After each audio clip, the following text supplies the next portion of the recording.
Test চ্যাম্পিয়নশিপের প্রায় প্রতিটি ম্যাচই এখন গুরুত্বপূর্ণ। বাংলাদেশ পাকিস্তান সিরিজ আর ইংল্যান্ড শ্রীলঙ্কার শেষ টেস্ট, এই ৩ ম্যাচের ফলাফলের পর বেশ পরিবর্তন এসেছে পয়েন্ট টেবিলে।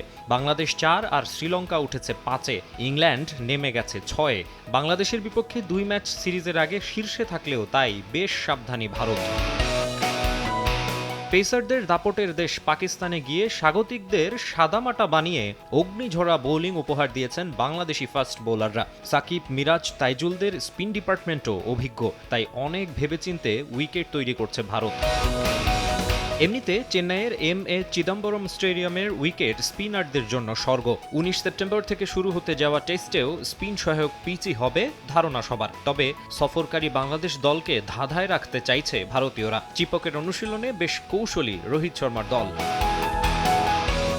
ভারতীয় গণমাধ্যমের খবর বলছে, প্র্যাকটিস নেটে ২ ধরনের পিচেই প্রস্তুতি নিচ্ছে স্বাগতিকরা। হেড কোচ গৌতম গম্ভীর আর বোলিং কোচ মর্নে মর্কেলের তত্ত্বাবধানে বিরাট কোহলি, রোহিত শর্মা, যশস্বী জয়সওয়ালরা কালো ও লাল মাটির উইকেটে ব্যাটিং করছেন। ব্ল্যাক সয়েলে হাত ঘোরাচ্ছেন রবিচন্দ্রন অশ্বিন, রবীন্দ্র জাদেজা, অক্ষর প্যাটেলরা। আর রেড সয়েলে ঝালিয়ে নিচ্ছে জসপ্রীত বুমরা, মোহাম্মদ সিরাজ, যশ দয়ালদের পেস বোলিং ইউনিট।